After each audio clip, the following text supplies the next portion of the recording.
একজন মহিলার সাথে আমি পরিচয় করাবো যে বাজারে পানি দিয়ে বেড়ায়। চাচি ভালো আছেন? একটু রাখেন পানিটা, পানি রাখেন একটু, পরে নেন, রাখেন। হ্যাঁ আচ্ছা, আপনি আপনি কি করেন? এই প্রত্যেকে দোকানে দোকানে পানি দেন না? দর্শক দেখতে পাচ্ছেন এই কলসগুলোতে করে পানি নিয়ে ইনি মহিলা মানুষ এই ভ্যানে করে এই দোকানে দোকানে পানি বিক্রি করে, তা দিয়ে তার সংসার চলে। আপনার ছেলে ঠেলে আছে কিছু? একটা ছেলে আছে, সে আছে আমার অনেক ভারী কাজ করতে পারে না, এই হুজুরেরা মারে না, মারার পরে বহুত টাকা বসে খরচ করে আমার জায়গা বিহীন আমার। আপনার কেউই নেই? আমার বাসা এই কলস প্রতি কয় টাকা পান? মাস গেলে এমনি দিন করতে জায়গা নেই। প্রতিদিন না, মাস গেলে কয় টাকা দেয়? ওই 1200 আর ফার্স্ট 2000 সব দোকান থেকে? না, এরাই তো 1300, ওগুলো দেয় 1000 টাকা ফার্স্ট। ফরেস্টরা এখানে পানি দিয়ে আসেন, এইভাবে সংসার চলে না? ও, তা প্রতিদিন বা ভাত টাত খাইতে পারেন? হ্যাঁ, ভাত কদিন খাতে পারি, দাঁতের সমস্যা আছে। দাঁতের সমস্যা? এখন সুস্থ? একটু সুস্থ হয়েছে। কি ঔষধ খান দাঁতের? ওই কিনে খাই, 500 টাকা দেওয়ার মতন ওষুধ কিনে খাইছি, যেরকম করে 500 টাকা হলাতে না।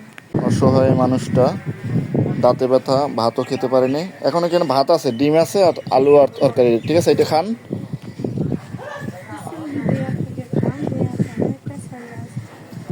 2 প্যাকেট?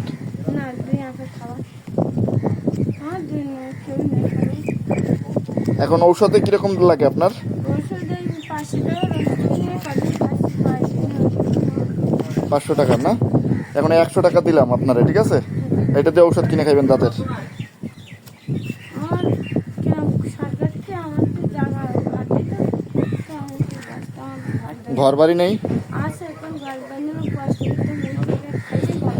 এইটা আমার ব্যক্তিগত তরফ থেকে দিছি, ওই 100 টাকাও আমার তরফ থেকে দিছি। আপনি ওই যে ঔষধ কিনে খাইয়েন, আর এখন ওই যে ভাত খাইয়া তারপরে যে পানি নিয়ে যান, ঠিক আছে? ভালো না ছিল নিজের বাড়ি। বাসা কোন দিকে? বাসা ওইদিকে ওদিকে না? হ্যাঁ। ও আচ্ছা, ঠিক আছে। ঘর দিতে একটা আমি 1000 সুখী হতাম। ঘর থেকে পানি পড়ে না? হ্যাঁ, পানি পড়ে। দর্শক, এই অসহায় মানুষের সহযোগিতা সবাই এগিয়ে আসবেন, সবাই এদের সাহায্য করবেন, ঠিক আছে? কান্না করেন না, এখন ওই ওই টাকা দিয়ে দাঁতের ঔষধ কিনে খান, আর ভাত দিছি, ভাত খান। হ্যাঁ, খুব কষ্ট করবেন না, যে ঘরে বুঝতে খাই পয়সা খাই ফেলে আমার ঘরটাকে আমার বান্ধব টাকা পয়সা দিতে। তো ভালো থাকেন, ভালো থাকেন। এখন এই পানি নিয়ে দোকানে দিয়ে আসবেন না? তা খাবার খেয়ে তারপর দিয়ে আসেন, এখানে বসে এক জায়গায় খাবার খান।